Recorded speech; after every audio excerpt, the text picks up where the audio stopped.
commencer cette soirée. Il est conseiller régional. Il est président du groupe UMP au Conseil de Paris. Il est le maire du 1er arrondissement. Je vous demande d'acclamer Jean-François Jeanmaret.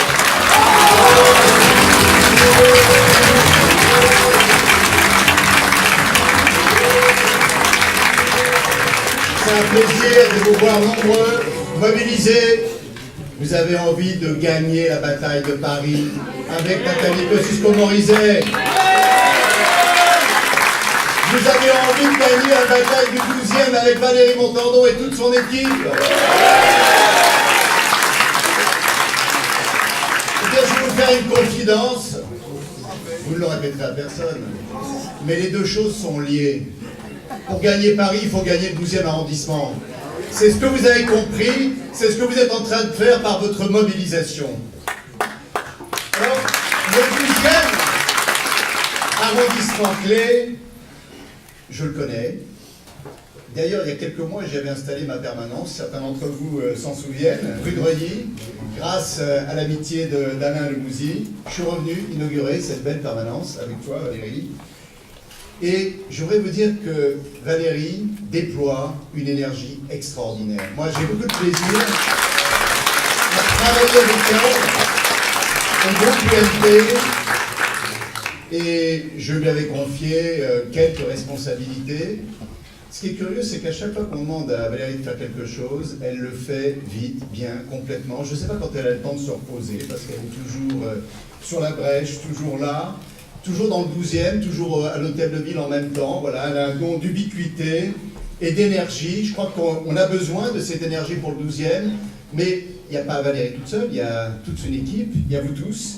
Et je dirais que ce qui est beau dans ce combat, c'est que le 12e arrondissement est un arrondissement magnifique, symbolique de ce qu'est Paris. Il est grand, il est beau, il présente un triptyque extraordinaire, puisque dans le 12e, il y a un bois, une forêt, il y a un port, celui de l'Arsenal, il y a la Seine, il y a des infrastructures dignes d'une très grande capitale européenne, des hôpitaux exemplaires, n'est-ce pas, cher François Habe, une gare mythique, le POPB, son parc, Bercy Village, le splendide viaduc des Arts, sa coulée verte. Et à qui est-ce qu'on doit tout ça ? Il faut remonter dans le passé. Il faut se rappeler que c'est Jacques Chirac, maire de Paris, qui a endémique le 12e arrondissement, qui l'a revalorisé, qui l'a restructuré. Il s'est appuyé sur un homme dont on garde tous un souvenir très fort, un maire volontaire comme lui, visionnaire, rassembleur comme lui, Paul Pernin, à qui on vient de rendre hommage d'ailleurs. Ça m'a fait plaisir à la titre personnel parce que Paul Pernin, je le connaissais depuis ma naissance, mais il avait réalisé un formidable travail. Alors, je dis à tous ceux qui veulent que le 12e retrouve une vision, une ambition de grands projets, après 13 ans de gabegie, de gaspillage, d'inertie, mobilisez-vous. Mobilisez-vous autour de Valérie Montandon. C'est elle, et elle seule, avec toute son équipe qui incarne cet esprit de reconquête, de modernisation, de rassemblement que j'évoquais, et qui doit faire du 12e arrondissement un arrondissement exemplaire.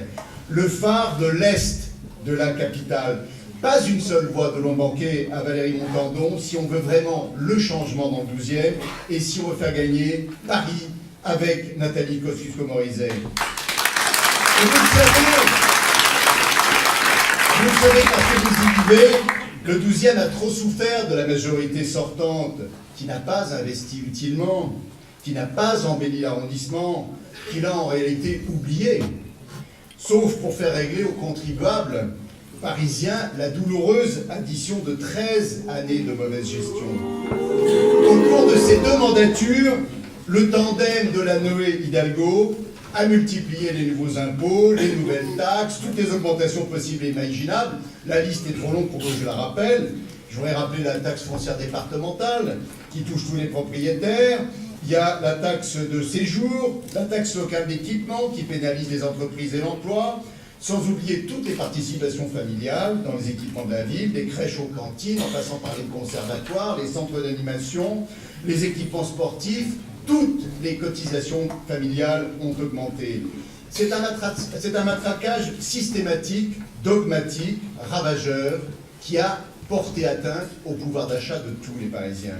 Dois-je rappeler la suppression de la carte Paris-Famille et sa mise sous condition de ressources ou l'explosion de la taxe de balayage? Pendant ce temps-là, tous les clignotants de la gestion financière se sont mis au rouge.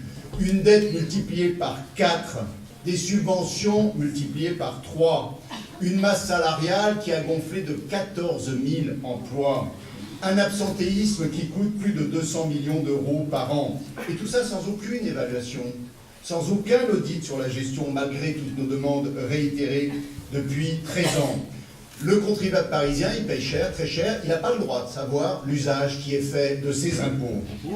Un magazine économique consacrait récemment son numéro de mars au bilan de la gestion des maires sortants des grandes villes et posait la question suivante. Dépenses, endettement, fiscalité, votre maire mérite-t-il d'être réélu? Eh bien, pour Paris, la réponse est non.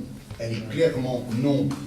Anne Hidalgo ne peut pas et ne doit pas être élue maire de Paris parce qu'elle ne peut pas recueillir le moindre satisfecit sur la gestion auprès des Parisiens, malgré les manipulations, les mensonges, je dirais même les dénis de démocratie. Vous avez entendu récemment M. Le Guen dire « l'élection est déjà faite, Hidalgo est déjà maire de Paris, l'élection est une formalité ».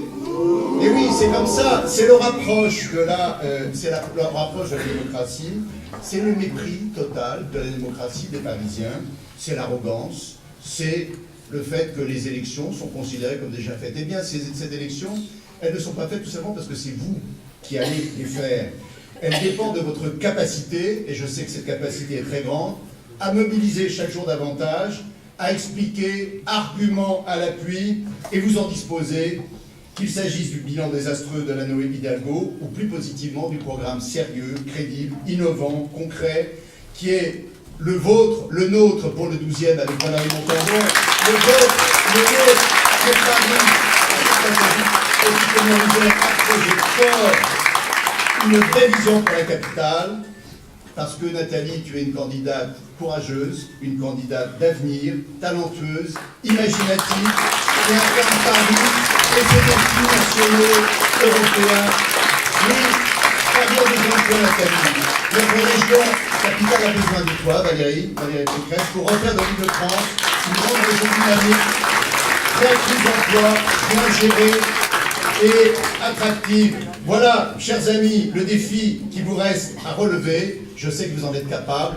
À vous de faire cette élection, à vous de mobiliser Paris. Le 12e en vaut la peine. Vous méritez la victoire à Paris parce que vous méritez le 12e. Merci.